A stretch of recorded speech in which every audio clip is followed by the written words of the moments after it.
یەکەمین زەنگی کوشتنم لێیدا.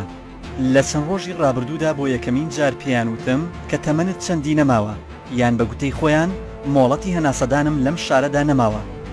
بەڵام نەباکم بمردنە و نە ئازاردان لە چاوەڕوانی کۆتایی هاتنی مۆڵەتەکەمم تا بە دیداری بکوژەکانی خۆم بگەم. دوعاش دەکەم مردنێکی تراژیدیان پێ ببەخشن کە شایستەی ژیانە تراژیدیایەکەم بێت.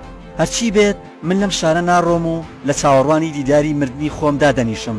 ئەزانم ئەمە یەکەمین زەنگی مردنی خۆمە کە لە کۆتاییدا دەبێت بە زەنگێک بۆ گەنجەکانی ئەم مەملەکەتە. بەڵام ئیدی ئەم جارە نەسکاڵا تۆمار دەکەم و نەلایەنە بەرپرسەکان ئاگادار دەکەمەوە. هەنگاوێکە ناومە و ئازارەکەشی خۆم ئەیگرمە ئەستۆ. ئیدی بۆ من لە داهاتوودا هەر وشەیە کە دەینووسم وا بیر دەکەمەوە کە دواهەمین وشە بێت لە ژیانمدا. بۆیە هەوڵ دەدەم هێندەی حەزرەتی مەسیح ڕازگۆ بم لە گوتەکانمە. خۆشحاڵیشم کە هەمیشە شتێکم هەیە بۆ گوتن و کەسانێک نایەنەوێت بیبیستن. بەڵام هەر کاتێک ئێمە بە چرپە قسە دەکەین ئەوان گوێچکەکانیان نائارام دەبن تا ئەو شوێنی کە ماوین ئەبێت قسە بکەین. لەو شوێنەش کە تەمەنمان کۆتای هات با هاوڕێکم خاڵێکم بۆ دابنێت و بێتە سەردێڕێکی نوێ و سەر لە نوێ دەست پێ بکاتەوە.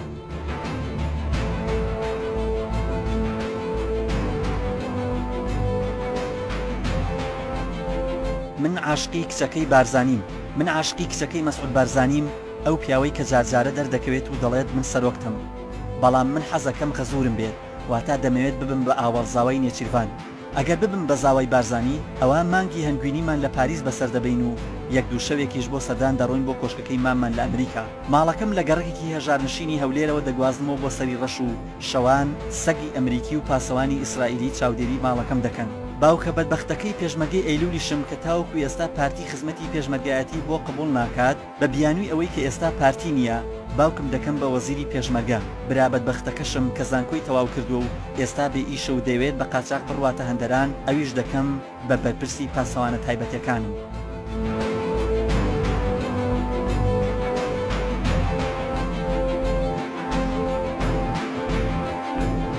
نە سەرۆک خوایە نە کچەکەی.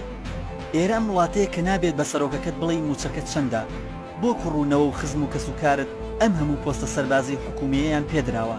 نەوەکانت ئەم هەموو سامانەیان لەکوێ بوو؟ جاگەر یەکێک جورئەتی ئەوەی کردو ئەم پرسیارانە بکات، ئەوە سروری ئەمنی قەومی وڵاتەکەی بەزاندووە و دەکەوێتە بەر ڕەحمەتی تفەنگ و قەڵەمەکانی ئەوان.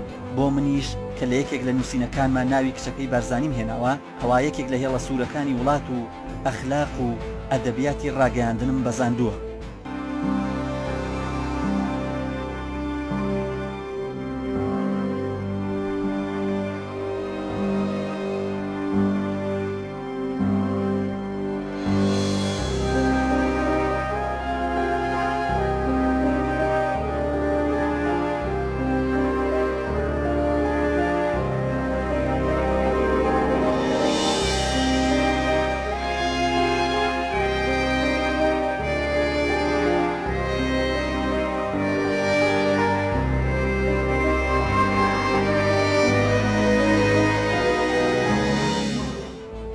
وێزگەکانی ژیانی سەردەژ عوسمان.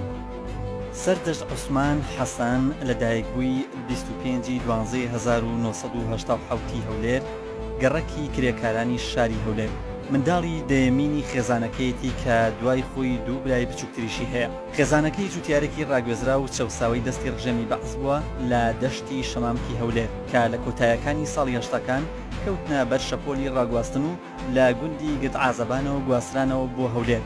سەردەشت لەو هەلوو مەرجەدا لەدایک بوو. لە تەمەنی 5 ساڵیدا بە شێوەی گوێگر دەچێتە بەر خوێندن و لە قوتابخانەی نیگاری سەرەتایی تێکەڵاو لە گەڕەکی کرێکارانی شاری هەولێر دەست دەکات بە خوێندن. خۆناغی ناوەندی لە ناوەندی شەی ساڵح یوسفی تەواو کردو و دواتر چۆتە ئامادەی ئازادی کوڕان هەر لە شاری هەولێر.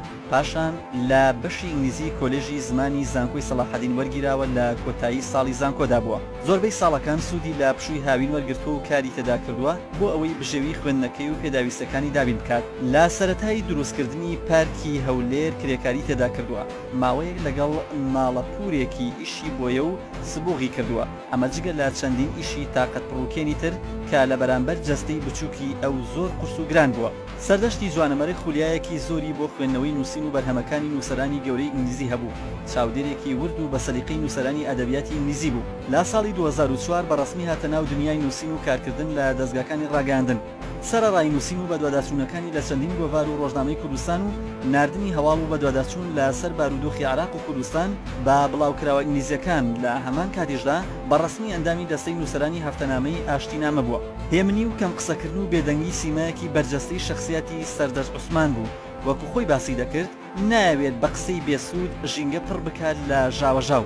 لە بەیانی ڕۆژی سێشەممە 4/5/2010 لەلایەن هێزێکی تایبەت و پلان بۆ دانرا و لەبەر چاوی پۆلیس و خەڵکێکی زۆر لە بەردەم کۆلێژی ئەدەبیاتی زانکۆی سەلاحەدین لە شاری هەولێر لە کاتی چوونی بۆ دەوامی کۆلێژ بە زۆر و لێدان دەخرێتە ناو سیارێکی زۆریکیا و دوای ئازار و ئەشکەنجەدانێکی زۆر بە گولەیەک لە نێودەمی وەکو ئاماژەیەک بۆ بێدەنگکردنی کۆتایی بە ژیانی دەهێنرێت.